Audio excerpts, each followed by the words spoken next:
আমাদের কোনো লুকোচুরি নেই। যেমন আজকে এখানে বসবো, আপনাদের কাউকে বলছি, কাউরে তো বলি নেই, শুধুমাত্র সকালবেলা বলছি এটা বিক্ষোভ মিছিল হইবে, এর বাইরে তো কিছু বলি নাই। তার মানে এইটা যে বাংলাদেশে আমরা ওসমান হাদির খুনের বিচারের জন্য আমরা যে আন্দোলন করব, এই আন্দোলনের জন্য আমরা কারো প্রস্তুতি হওয়ার জন্য আমরা কারো বলতেছি না। মানে এই আন্দোলনের জন্য যে জনগণ যে সবসময় প্রস্তুত, এইটা আপনাদের এখানে এসে দেখে দেখতে হবে।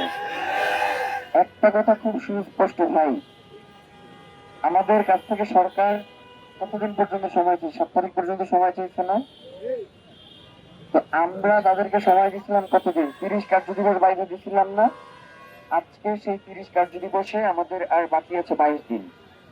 আমরা ওই কার্য দিবস ধরেই আগাইতেছি। সরকার কি বাইরে দিল, সরকার কি বাইরে দিল না, এই দিকে আমাদের আর ভূক্ষেপ করা চলবে না। আপনাদেরকে একদম স্পষ্ট করে বলি, আগামী 30 কার্য দিবসের মধ্যে যদি সরকার এই খুনের বিচার কার্য সম্পন্ন করতে ব্যর্থ হয়, তাহলে আমরা 30 কার্য দিবসের পরে সরকার পতনের আন্দোলন শুরু করব।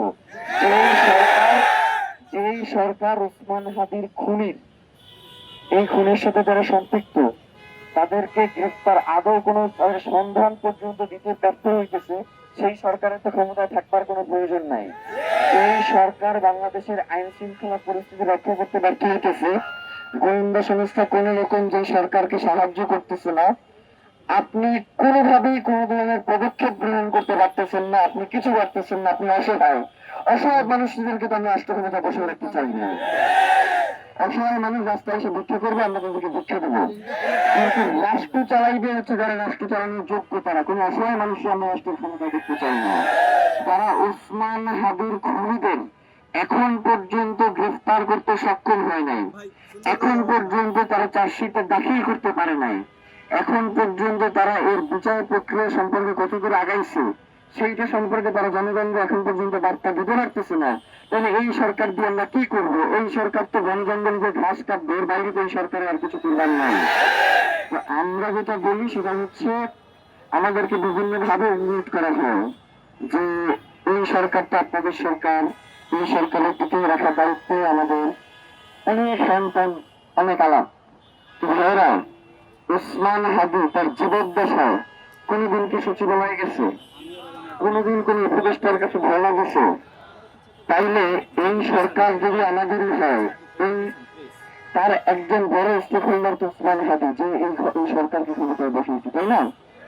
তাইলে ওসমান হাদির মতো একজন মানুষ, যিনি পুরো বাংলাদেশের কণ্ঠস্বর হয়ে উঠছেন, যিনি জুলাই যোজনার প্রাণ, জুলাই পরবর্তী সময়ে জনগণ শুধুমাত্র একজনকে বিশ্বাস করতে চোখ বন্ধ করে, সেটা হচ্ছে ওসমান হাদি। সেই ওসমান হাদিকে গুলি করে হত্যা করা হয়েছে, কিন্তু অন্তর্বর্তীকালীন সরকারের বিভিন্ন উপদেষ্টারা এসে, বিভিন্ন ধরনের উপদেষ্টারা এসে তারা হচ্ছে হাসি তামাশা করতেছে এই ঘটনার নিয়ে। আপনারা কি তারা হাসি তামাশার পরিণত হতে দিবেন?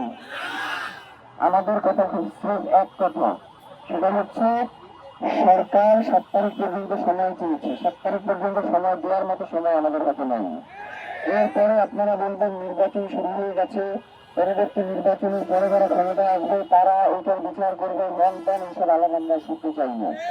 আমাদের কথা খুব স্পষ্ট, আগামী 7 তারিখের মধ্যে শুধুমাত্র খুন যারা করছে তারা নয়, এই খুনের পেছনে যারা রয়েছে প্রত্যেকের আইডেন্টিফাই করে তাদেরকে চিহ্নিত করে এরপরে চার্জশিট দাখিল করতে হবে।